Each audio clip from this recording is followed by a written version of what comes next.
तो हमने बच्चे प्रीवियस क्लास के अंदर ई कॉमर्स ई बिजनेस के बारे में कंप्लीट समझ लिया था। आज हम समझ रहे हैं आउटसोर्सिंग का टॉपिक।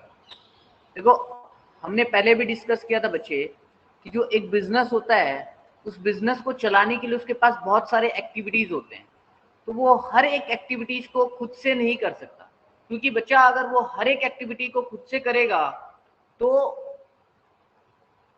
वो जो मेन काम है ना अपना उस पर फोकस नहीं कर पाएगा। ठीक है बच्चा, तो वो क्या करता है, इसलिए वो कुछ काम को बाहर से करवा देता है। ठीक है, जैसे फॉर एग्जांपल की बात करता हूं, जैसे तुम्हारा स्कूल है। अब स्कूल के अंदर क्या होता है बेटा जी, बस से बच्चों को लेके आना है, फी कलेक्शन का काम है ना, एडवर्टाइजमेंट करवाना है, एजुकेशन दिलवाना है, एजुकेशन का काम है, फाइनेंस का काम है। तो देखो स्कूल चलाने के लिए सारे काम होते हैं, है ना, स्कूल ड्रेस वगैरह। तो तुमने देखा होगा बेटा जी कि स्कूल वाले ड्रेस वगैरह खुद भी बेचते हैं या बोलते हैं बाहर से इस दुकान से हमारे स्कूल की ड्रेस ले लेना। तो ये काम क्या कर दिया उसने, आउटसोर्स कर दिया। वो फोकस किस पे करते हैं, एजुकेशन पे फोकस कर लेंगे, फी कलेक्शन पे फोकस कर लेंगे, एडवर्टाइजमेंट भी बाहर से करवा लेते हैं, फाइनेंस का काम भी बाहर दे देते हैं। तो ये सारे चीज क्या है, ये हमारे आउटसोर्सिंग के अंदर आते हैं। ठीक है, ताकि वो क्या कर पाएंगे, अगर बेटा वो स्कूल ड्रेस फाइनेंस एडवर्टाइजमेंट भी खुद करेंगे ना तो क्या होता है कि वो अपने मेन काम एजुकेशन पे फोकस नहीं कर पाते। तो इसलिए अपने मेन काम को फोकस करने के लिए वो बाकी जो नॉन मेन काम है, जो नॉन कोर एक्टिविटीज है उनकी, उसको बाहर से करवा लेते हैं। ठीक है बच्चा, तो इसी को हमने आउटसोर्सिंग का नाम दिया है। अभी हम इसको रीड करके देखते हैं। देखो, in business there are so many activities involve, like advertising कराना, माल को बनाना, परचेज करना, उसको कस्टमर तक डिस्ट्रीब्यूट करना, मार्केटिंग करना, ऑफिस संभालना, फाइनेंस को देखना, उसको बेचना, रिसर्च करना कस्टमर को क्या पसंद है नहीं है, पैसे को कलेक्ट करना जो उधार बेच रहे हैं, सेल करने के बाद उसको सर्विस देना। ये बहुत सारे एक्टिविटी है ना। तो अब देखो बिजनेस क्या करता है बेटा जी, हर एक काम को खुद नहीं कर सकता। अगर हर एक काम को वो खुद करेगा, if business do all activity itself, then business can not focus on main activities. तो बिजनेस मेन एक्टिविटीज पे फोकस नहीं कर सकता। ठीक है, तो इसलिए therefore business outsource non core activity, regular activities and focus on main activities. तो बिजनेस क्या करता है बेटा जी, वो क्या करता है, वो कुछ काम को आउटसोर्स कर देता है, दूसरों से करा लेता है, ताकि वो फोकस कर पाए अपने मेन एक्टिविटीज पर। ठीक है, तो इसी को हमने क्या बोला, आउटसोर्सिंग। जैसे मैं एग्जांपल तुम्हें और देता हूं इसके अंदर, अगर तुमने बेटा टेलीकम्युनिकेशन इंडस्ट्रीज को देखा होगा, टेलीकम्युनिकेशन इंडस्ट्रीज वो लोग क्या करते हैं, मान लो जो एयरटेल है, जियो है, ये लोग क्या करते हैं, ये लोग ना बेटा जी, जैसे तुम्हें कस्टमर सपोर्ट सर्विस चाहिए, जैसे तुम फोन करके बात करते हो ना सिम वाले से कि सर हमें ये दिक्कत आ रही है, हमारा नेटवर्क में ये चल रहा है, ये दिक्कत है, तो वो क्या करते हैं, वो तुम्हें हेल्प करते हैं। लेकिन वो जो कस्टमर सपोर्ट सर्विस देने का काम है ना, वो एयरटेल वाले या जियो वाले नहीं दे रहे, वो क्या करते हैं, उस काम को आउटसोर्स करवा रखा है, कस्टमर सपोर्ट सर्विस और कोई कंपनी से करवाते हैं वो लोग, है ना। तो ये भी क्या है, आउटसोर्सिंग का काम है।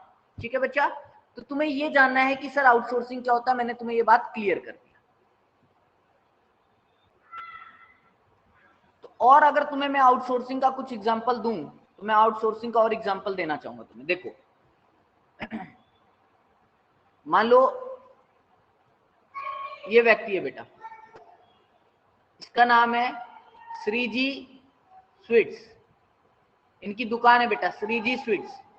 अब इसका मेन फोकस काम क्या बेटा, इसका मेन फोकस काम है स्वीट्स का प्रोडक्शन। लेकिन जो स्वीट्स के बॉक्सेस होते हैं ना बेटा, स्वीट्स के बॉक्सेस,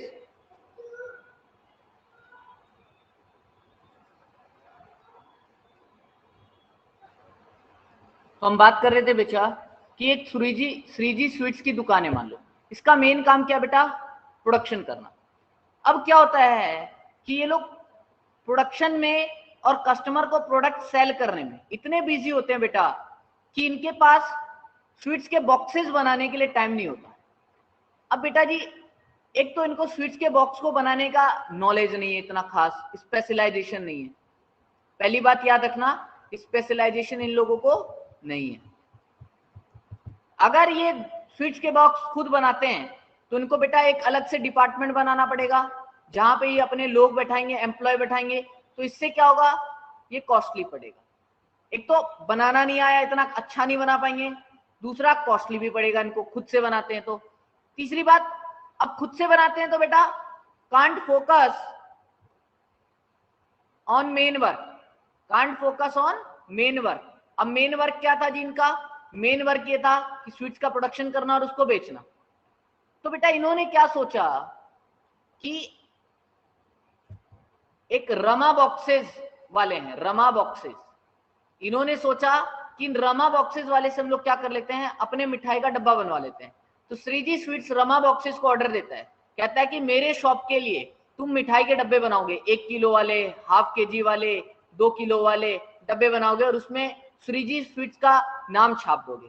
तो बेटा अब देखो, रमा बॉक्सेस वाले का सारा दिन काम ही यही था कि डब्बे बनाना। तो इनसे बनवाया तो क्या फायदा मिला, स्पेशलाइजेशन आया। दूसरी बात बेटा, इनको अपना अलग डिपार्टमेंट वगैरह नहीं बनाना पड़ा, तो लेस कॉस्टली आया, सस्ता पड़ा इनको, श्रीजी स्वीट्स वाले को, है ना। और इसके कारण वो क्या कर पाए, मोर फोकस कर पाए on core activity. Core activity मतलब जो उनका मेन काम था, मेन एक्टिविटी था, उस पर वो लोग क्या कर पाए, फोकस कर पाए।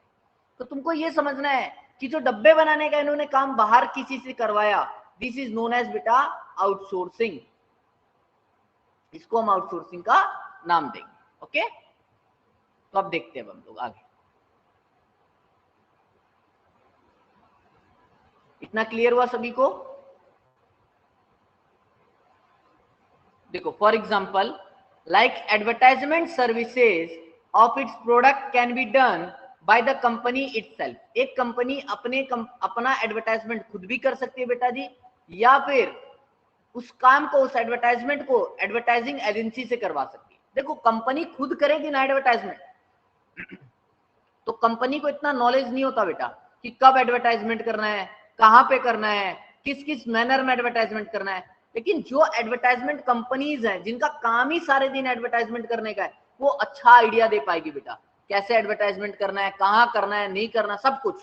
तो कंपनी खुद भी एडवर्टाइजमेंट कर सकती है, किसी से करवा भी सकती है। तो बाहर जब वो एडवर्टाइजमेंट दूसरे कंपनी से करवाती है तो इसको हम क्या नाम देते हैं, आउटसोर्सिंग का। इसी तरह से बेटा जी बहुत सारी कंपनियां और भी सर्विसेज लेती हैं, जैसे कोरियर सर्विसेज, है ना, कोरियर का सर्विसेज लेना, इंश्योरेंस सर्विसेज लेना, ट्रांसपोर्ट सर्विसेज लेना। हम लोगों को अगर अपना बुक बेचना होगा बेटा तो हम खुद के भी कोरियर कर सकते थे, लेकिन हम लोग क्या करते हैं, दूसरी कंपनी को, फ्लिपकार्ट को, इनको बोल देते हैं भैया आप हम लोगों का कोरियर करवाओगे, है ना। तो हम क्या कर रहे हैं, आउटसोर्सिंग कर रहे हैं। अब दिस आउटसोर्सिंग प्रोवाइड स्पेशलाइजेशन। अब आउटसोर्सिंग करने से क्या होता है, स्पेशलाइजेशन आता है। क्यों, कि जिन कंपनीज को हम ये काम देते हैं बेटा, उनका 24 घंटा काम यही होता है। लाइक एडवर्टाइजमेंट कंपनी को काम दिया तो उसको 24 घंटा एडवर्टाइजमेंट करने का काम है, कोरियर वाले को काम दिया तो उसका कोरियर करने का काम है, इंश्योरेंस का काम, बिजनेस को इंश्योरेंस चाहिए बेटा, तो इंश्योरेंस के लिए भी दूसरी कंपनी हमने पकड़ी, है ना, तो उनका इंश्योरेंस करने का काम होता है। तो स्पेशलाइजेशन मिलता है, अच्छा काम मिलता है अपने को, सस्ता पड़ता है। Okay, this outsourcing provide specialisation to business as one company can not be specialise at all activity. तुमको पता है, मैंने बताया था कि एक बिजनेस बेटा हर एक काम पे परफेक्ट नहीं हो सकता। तो जिस काम पे वो अच्छा है, जिस काम पे वो परफेक्ट है, वो खुद करेगा, उनका मेन एक्टिविटी है वो खुद करेगा, बाकी वो बाहर से करवा लो यार, है ना। और तुमको ये भी बता दूं बेटा, जब बिजनेस छोटा होता है ना तो इंसान सारे काम खुद कर लेता है, लेकिन जैसे जैसे बिजनेस बड़ा हो जाता है बेटा, बर्डन बढ़ जाता है, हर काम खुद नहीं कर सकता, तो बाहर से वो करवाने लग जाता है। जो काम वो बाहर से करवाता है बेटा, उसको क्या बोलते हैं हम लोग, आउटसोर्सिंग बोलते हैं। तो जैसे ही बिजनेस ग्रो होता है, आउटसोर्सिंग बहुत ज्यादा रिक्वायर्ड होता है। अब नेचर ऑफ आउटसोर्सिंग क्या है, आउटसोर्सिंग का फायदा क्या, देखो नेचर क्या है, ability of services outside the organisation. सबसे पहला पॉइंट क्या बेटा, कि मेरी ऑर्गेनाइजेशन है, मैं क्या कर सकता हूं, कुछ काम, कुछ सर्विसेज बाहर से ले सकता हूं, इसी को बोला ability of services outside the organisation.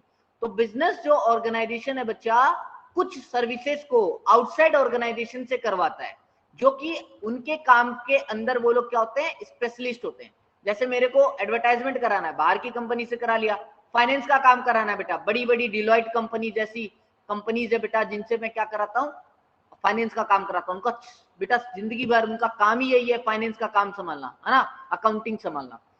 Dept collection services, बहुत सारी कंपनी ऐसी भी होती है बेटा, जो मैंने बिजनेस में उधार बेचा है ना, उस पैसे को, उधार को कलेक्ट करने का काम करके देगी मेरे को। मेरे पास टाइम नहीं उधार कलेक्ट करने का, मैं उन कंपनीज को सौंप देता हूँ, तो भैया मेरे जितने उधार माल बिक रहे हैं इनका डिटेल ये लो, इनसे पैसे कलेक्ट करके हमें दो, उसके बदले में उनको कमीशन मिलता है। तो पहला क्या फायदा हुआ, आउटसोर्सिंग में यही होता है कि बाहर की जो आउटसाइड ऑर्गेनाइजेशन है उनसे हम क्या कर लेते हैं, अपना काम करवा लेते हैं, कुछ काम उनसे करवा लेते हैं, जिससे क्या होता है, हम अपने मेन काम पे फोकस कर पाते हैं। अब जब मैं बाहर काम करवा रहा हूं, तो तुम्हें मैंने बताया था स्पेशलाइजेशन आएगा। क्यों आएगा सर, क्योंकि जिनसे मैं काम करवा रहा हूं बेटा, वो उस काम के अंदर स्पेशलाइज्ड है ना। अब जब स्पेशलाइज्ड हैं वो, उनका 24 घंटा यही काम है बेटा, तो वो सस्ता भी तो पड़ेगा ना हमको। जी सर, बिल्कुल सस्ता पड़ेगा, क्योंकि बेटा अगर हम काम खुद करते हैं, तो तुमको पहली बात ये पता है कि हम स्पेशलाइज नहीं है उसके अंदर, हम एक्सपर्ट नहीं है उसके अंदर। तो बेटा अगर मैं बोलता हूं मैं डब्बे खुद बनाता हूं, तो हमें यार आता ही नहीं है, खुद बनाऊंगा, डिपार्टमेंट लगाऊंगा, एम्प्लॉय लगेंगे, हाँ, वेस्टेज ज्यादा होगा। बाहर ऐसी बढ़िया कंपनी से करवाओ ना काम, जिनका 24 घंटा काम यही है, तो इससे फायदा मिलेगा अपने को।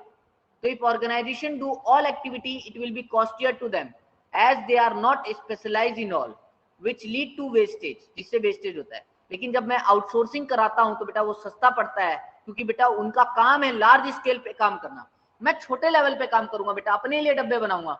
जिससे बाहर डब्बे में बनवा रहा हूं उसका तो वो सभी के लिए डब्बे बनाते हैं, तो बेटा रॉ मटेरियल वगैरह सब कुछ लार्ज स्केल में खरीदते हैं, तो मेरे को सस्ता देगा बना के। ठीक है बच्चा।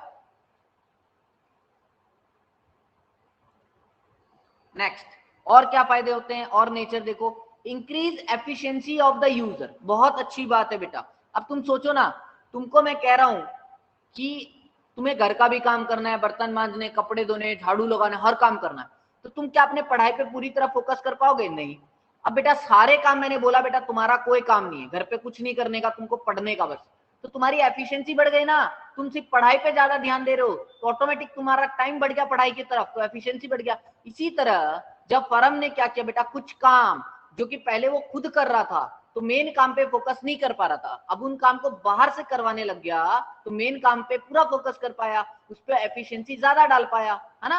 तो getting some activities from outside agencies help the organisation to focus on main work, core activities, जिससे उनकी एफिशिएंसी क्या हो गई जी, बढ़ गई।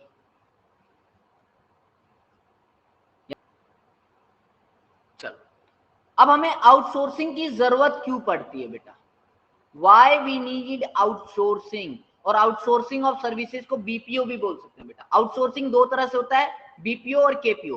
BPO means business process outsourcing, ये जो मैं तुम्हें पढ़ा रहा हूं अभी, बीपीओ का पार्ट समझ लो तुम, ठीक है।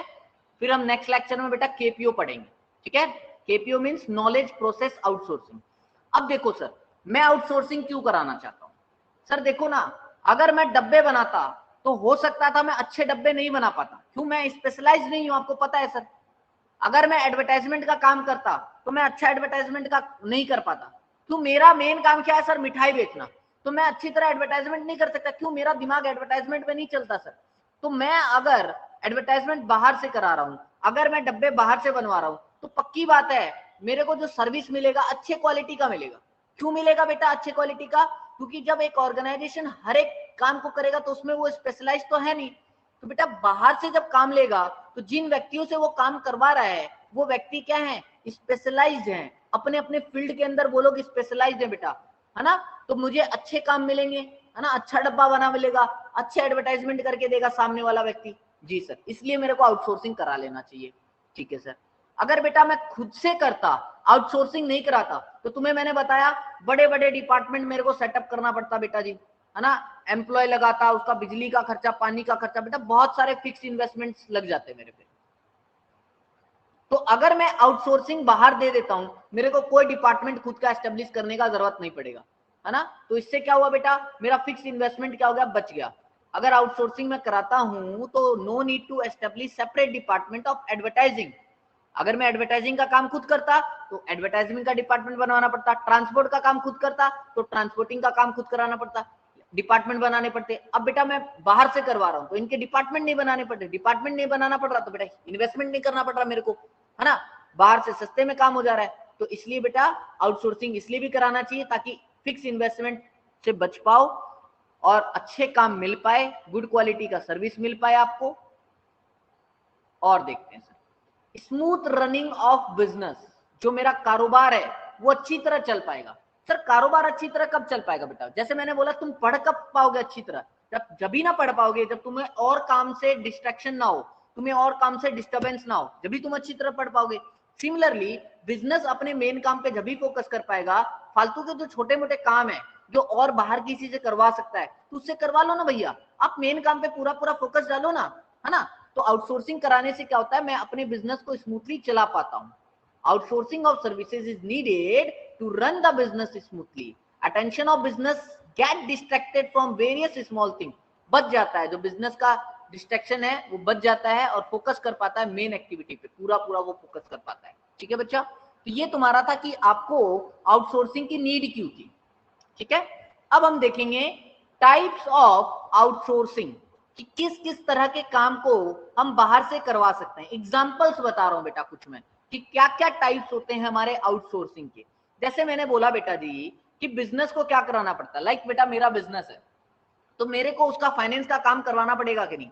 लाइक मेरे को ये जानना है मेरे बिजनेस में कितना पैसा चाहिए, कितना पैसा अरेंज मार्केट से हो सकता है ना, उसकी अकाउंटिंग, टैक्सेशन सब कुछ करवाना पड़ता है बेटा, टैक्स भरना पड़ता है गवर्नमेंट को। ये सारे काम बेटा मैं खुद भी कर सकता था, लेकिन खुद करूंगा तो बोल रहा हूं दोबारा मुझे नॉलेज नहीं है, तो मैं ये फाइनेंशियल सर्विसेज का काम, जो बिजनेस बेटा क्या करती है, फाइनेंशियल सर्विसेज का काम बाहर से करवा लेती है। सीए फर्म, जो सीए फर्म होता है ना, उन लोगों को काम सौंप देती है, बोलती है भैया आप लोग मेरे बिजनेस की अकाउंटिंग देखोगे, कितना टैक्स बनता है नहीं बनता आप लोग निकालोगे, गवर्नमेंट को पे करोगे, ये काम हम नहीं देखेंगे आप लोग देखोगे।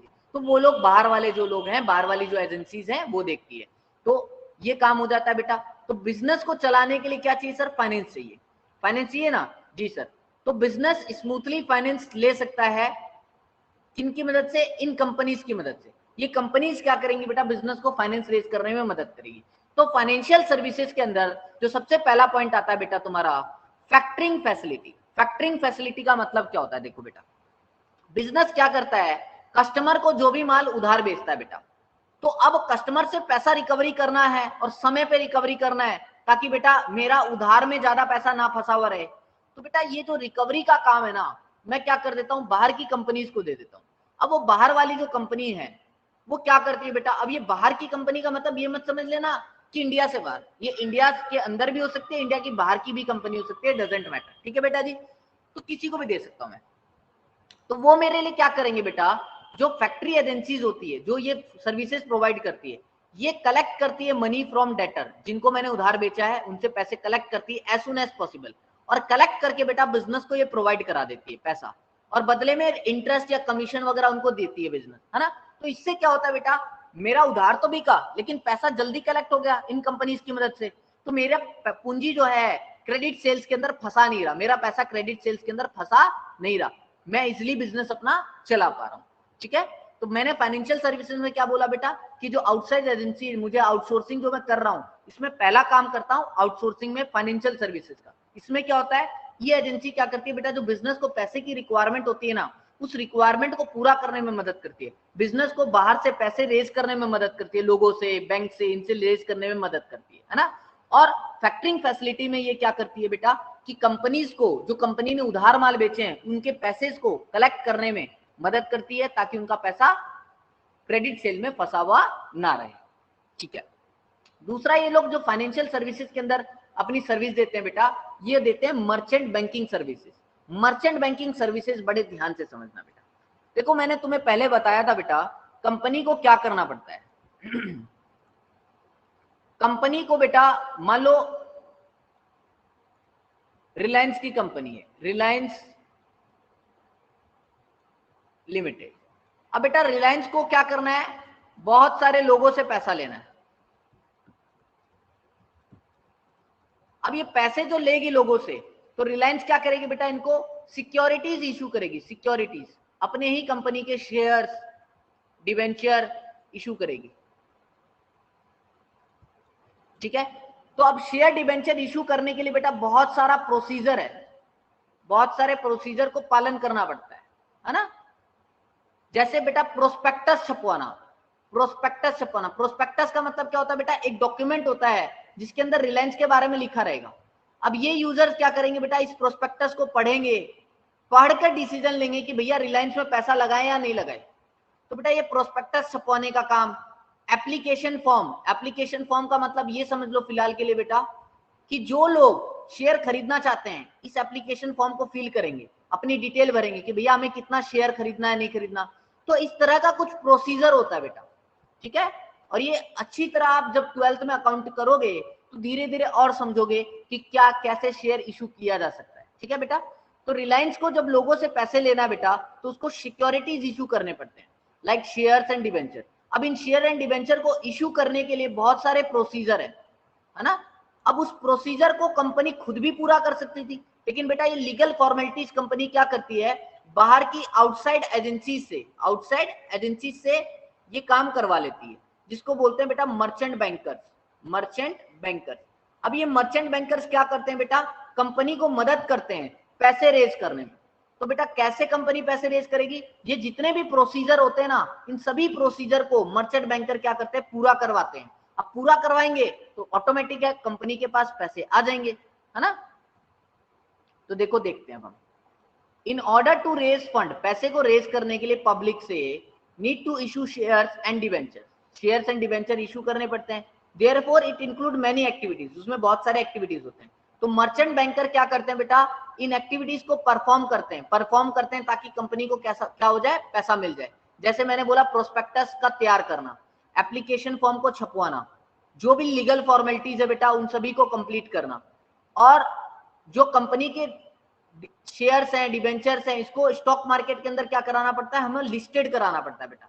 लिस्टेड का मतलब क्या होता है, जैसे मैं तुमको बोलता हूँ सब्जी मंडी के अंदर जितने भी व्यापारी लोग हैं सब्जी मंडी में अपनी दुकान लगाते हैं बेटा, तो पहले उनको दुकान खरीदना पड़ता है या किराए पे लेना पड़ता है, जब तो वो वहां पे बैठ सकते हैं बेटा। आम आदमी जाके सब्जी मंडी में कोई जाके अपनी दुकान कोई लगा सकता है, नहीं लगा सकता ना। वैसे ही बेटा शेयर मार्केट होता है, शेयर मार्केट में अपने शेयर को बेचने के लिए कंपनीज को सबसे पहले अपनी कंपनीज को वहां पे लिस्टेड कराना पड़ता है, अपना नाम दर्ज करवाना पड़ता है। ठीक है बेटा, तो वो लिस्टेड कराना, नाम को, प्रोस्पेक्टस को छपवाना, एप्लीकेशन फॉर्म को छपवाना, जितने भी लीगल फॉर्मेलिटीज है उसको पूरा करना, रजिस्ट्रार को अपॉइंट करना, है ना, और अंडर राइटर को अपॉइंट करना। अंडर राइटर बेटा शेयर बिकवाने में मदद करता है, अभी तुम इतना जान लो। तो ये जितने भी काम है बेटा पैसे को रेज करने में, ये कौन पूरा करता है, मर्चेंट बैंकर जो होते हैं ये लोग पूरा करते हैं। ये मर्चेंट बैंकर कोई बैंक भी हो सकता है बेटा, है ना, और कोई कंपनीज भी हो सकती है जो कंपनी को ये मदद करके देती है पैसे को रेज करने में।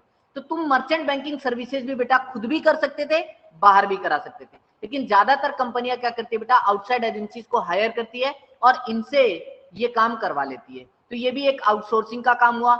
इससे पहले मैंने तुम्हें फैक्टरिंग फैसिलिटी का बताया, जिसके अंदर जो फाइनेंशियल सर्विसेज के अंदर बेटा, है ना, तो याद रखना फाइनेंशियल सर्विसेज के अंदर दो चीजें बेटा, फैक्टरिंग फैसिलिटी और मर्चेंट बैंकिंग। ये दोनों काम बाहर से ले लेती है कौन, कंपनी। और दूसरा आता है बेटा आउट एडवर्टाइजिंग सर्विसेज। ये मैंने तुम्हें बताया ही बेटा कि हर एक कंपनी क्या चाहती है, ज्यादा से ज्यादा पैसा कमाना चाहती है। अब ज्यादा से ज्यादा पैसा के लिए बेटा करना पड़ेगा अपने, और सेल को बढ़ाने के लिए बेटा एडवर्टाइजमेंट की जरूरत है, और एडवर्टाइजमेंट बहुत अच्छे तरीके से होना चाहिए बेटा। तो इसलिए अच्छे तरीके से एडवर्टाइजमेंट खुद तो ये कर नहीं पाएंगे क्योंकि उसमें स्पेशलाइज नहीं होते, बाहर की एजेंसी से एडवर्टाइजमेंट कराते हैं, जिससे इनको सस्ता भी पड़ता है और अच्छे क्वालिटी का एडवर्टाइजमेंट भी मिलता है। तो जो कंपनीज तुम्हारे स्कूल वगैरह वगैरह बड़ी बड़ी कंपनी के बाहर से जो एडवर्टाइजमेंट कराती है बेटा, तो ये क्या कहलाता है, आउटसोर्सिंग ही कहलाता है। ठीक है, नेक्स्ट देखो तीसरा, कोरियर सर्विसेज बेटा। बहुत सारे बिजनेस क्या होते हैं बेटा, खुद से क्या कोरियर करते हैं क्या, नहीं। पहले तुम्हारा क्या होता था, पोस्टल डिपार्टमेंट होता था बेटा। पहले क्या होता था, पोस्टल डिपार्टमेंट। अभी पोस्टल डिपार्टमेंट क्या करता था सर, हर एक मेल पर, कस्टमर के मेल पर नजर रखता था कि किसका प्रोडक्ट भेजना है, नहीं भेजना है, क्या मेल आया है, सारा ध्यान रखता था, है ना, किसके घर लेटर भेजना है, किसके यहाँ पार्सल भेजना है, ये सारे कुछ ये लोग ध्यान रखते थे। अब बेटा इसी कोरियर सर्विसेज को और बेहतरीन कर दिया गया है। तुम देखते हो बेटा, आज तुमने फ्लिपकार्ट से कहीं भी कुछ ऑर्डर किया तो तुमको क्या हो रहा है, तुरंत जाके तुम्हारा सामान मिल जा रहा है। लेकिन जिस बंदे ने वो शर्ट बेचा है तुम्हें, जिस बंदे ने तुम्हें मोबाइल फोन बेचा है, उसकी खुद की कोरियर कंपनी नहीं है बेटा, उसने कोरियर का काम और किसी कंपनी को दे रखा है, और तुम्हें घर बैठे ही क्या मिल जा रहा है, तुम्हारा सामान मिल जा रहा है। तो आज इस कोरियर सर्विसेज को बहुत बेहतरीन तरीके से इंप्रूव कर दिया गया है। आज लोग अपने कोरियर को ट्रैक भी कर सकते हैं कि भैया मेरा माल कहाँ है, कब पहुंचेगा, कब चला था, अभी कहाँ पड़ा है, ट्रैक कर सकते हैं, और तुम्हें डोर टू डोर बेटा सर्विस मिल जाती है। तो ये कोरियर सर्विसेज भी आजकल आउटसोर्सिंग होने लगे। ठीक है बेटा। फोर्थ आता है तुम्हारा कस्टमर सपोर्ट सर्विसेज। ये बहुत इंपॉर्टेंट पॉइंट है बेटा कि कोई भी बिजनेसमैन अपने सामान को बेच देता है, बेचने के बाद उसकी जिम्मेदारी खत्म नहीं हो जाती, बेचने के बाद उसको कस्टमर को बहुत सारी सर्विसेज देना पड़ता है बच्चा, जिसको बोलते हैं सेल आफ्टर सर्विसेज। जैसे तुमको मैं बताऊं, अगर तुम्हें कहीं गए, तुम्हें सामान खरीदना है बेटा, सामान खरीद लिया, तो वो लोग क्या करते हैं, तुम्हें होम डिलीवरी का सर्विस देते हैं कि भैया आपको घर मिल जाएगा। एसी खरीदा, घर में तुमको इंस्टॉल फिट करने का सर्विस दे देते हैं, जी हम घर पे फिट करके आएंगे। तुम्हारे को कोई प्रॉब्लम है, उस प्रॉब्लम को सॉल्व करते हैं। लाइक मैंने अभी तुमको बताया था बेटा कि जो एयरटेल है ना, जियो है, इन्होंने क्या कर रखा है, कस्टमर सपोर्ट सर्विसेज दे रखा है किसी और एजेंसी को, वो खुद नहीं करती, बोलती भैया हम ये काम दूसरे कंपनी को दे देते हैं, कस्टमर को जितना भी प्रॉब्लम होगा वो लोग सॉल्व करके देंगे। ठीक है बेटा। प्रोडक्ट का रिपेयरिंग, तो आप अपने प्रोडक्ट के रिगार्डिंग जो कस्टमर सपोर्ट सर्विसेज जो भी हो सकती हैं, वो तुम क्या कर सकते हो, बाहर की एजेंसीज को दे सकते हो। ठीक है। तो ये सारे काम जो तुमने किया, इसको हम बोलते हैं टाइप्स ऑफ आउटसोर्सिंग। तो तुम याद रखो बेटा, कोरियर का बाहर से काम करवा सकते हो, कस्टमर, ये मेन बता रहा हूँ, customer support services, financial services, है ना, ये सर्विसेज तुम क्या कर सकते हो, एडवर्टाइजमेंट का, फाइनेंशियल सर्विसेज बाहर से तुम ले सकते हो। तो इसी के साथ तुम्हारा जो बीपीओ है बेटा, ये कंप्लीट खत्म होता है। अगर किसी का कोई डाउट है मुझे बता दें।